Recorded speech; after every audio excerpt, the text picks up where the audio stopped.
રાજ્યમાં શાહ ઇન્વેસ્ટમેન્ટના નામે શેર ટ્રેડિંગના બહાને રોકાણકારોના કરોડો રૂપિયાનું ફૂલક ફેરવનાર શાહ ઇન્વેસ્ટમેન્ટના સંચાલક હાર્દિક શાહની જામીન અરજી પર સુરતની કોર્ટમાં દલીલો પૂર્ણ થઈ ગઈ છે. કોર્ટ દ્વારા સંભવત આ જામીન અરજી પર નિર્ણય આપવામાં આવી શકે છે. જોકે આ કેસમાં અન્ય મુખ્ય આરોપી અને હાર્દિકની પત્ની પૂજા શાહ દ્વારા હાલ CID ક્રાઇમમાં દાખલ થયેલા કેસમાં જામીન અરજી હજી સુધી કરાઈ નથી.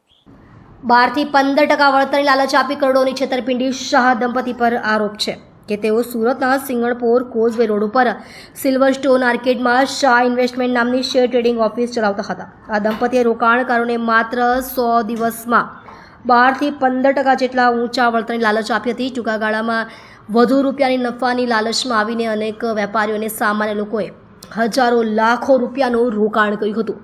જોકે દંપતીએ કરોડો રૂપિયા લીધા બાદ ચૂકવણી કરવાનું બંધ કરી દેતા રોકાણકારોનો નફો તો દૂર, પોતાના રોકાણની મૂળ રકમ પણ પાછી મળી ન હતી. આ દંપતીની સામે અનેક લોકો પાસેથી લાખો કરોડો રૂપિયા પડાવી લીધા હોવાનો આરોપ છે. હાલમાં બંને આરોપી જેલના સળિયા પાછળ છે. હાર્દિક શાહ તરફથી વકીલ વિરલ પંચાલે કોર્ટમાં દલીલ રજૂ કરી હતી. તેમણે જણાવ્યું હતું કે તેમના અસીલ હાર્દિક શાહનો આ સમગ્ર કેસમાં મુખ્ય રોલ નથી. તેઓ માત્ર પૂજા શાહના પતિ હોવાના કારણે તેમને આરોપી બનાવવામાં આવ્યા છે. વકીલે કોર્ટને જણાવ્યું હતું કે શરૂઆતમાં રોકાણકારને સમયસર પેમેન્ટ કરવામાં આવી રહ્યું હતું, પરંતુ વચ્ચે કેટલીક સમસ્યાઓ ઊભી થવાના કારણે પેમેન્ટમાં વિલંબ થયો હતો. વકીલે દલીલો દરમિયાન એ બાબત પર પણ ભાર મૂક્યો હતો કે આ કેસને લઈને social media influencer Khajurbhai Nitin જાનીને લઈને કરવામાં આવેલા અનેક આરોપો તદ્દન ખોટા અને પાયાવિહોણા કહી શકાય. હાર્દિક શાહની જામીન અરજી પરની દલીલો પૂર્ણ થતાં હવે સૌની નજર આજના કોર્ટના નિર્ણય પર ટકેલી છે. જે સાહેબ જે કિસ્સો છે એ બાબતે શેર બજારમાં રોકાણ કરવાની લાલચ આપી અને લોકોના નાણાં પડાયા એક આરોપ સાથે શાહ ઇન્વેસ્ટમેન્ટ પર ફરિયાદ કરવામાં આવેલી છે, જેની અંદર પૂજાબેન શાહ જે શાહ ઇન્વેસ્ટમેન્ટના માલિક છે અને એમના પતિ એમને એની સાથે ફરિયાદમાં આરોપી તરીકે લેવામાં આવેલા છે.